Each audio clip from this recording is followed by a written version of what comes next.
So taking all this together, how can CCI help and support you?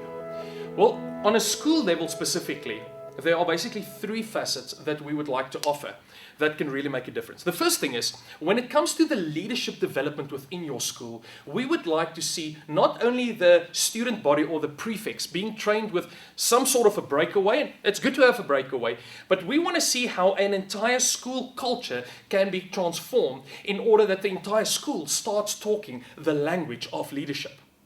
We have designed a 3-year program which we run within high schools most of the time, and we've taken some of our MOL and our MBA graduates to co-write this curriculum with us.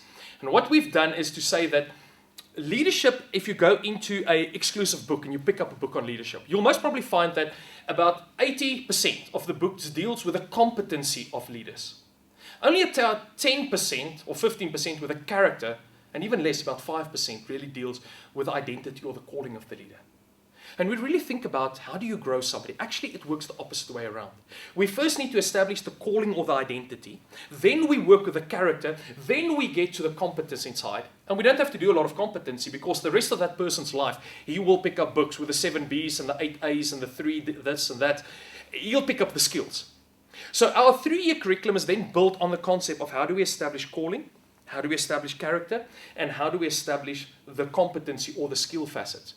We have, as we wrote the curriculum, we have introduced it in one of our schools in Pretoria during the last 6 years.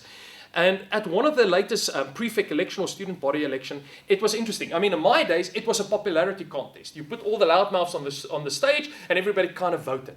This was entirely different.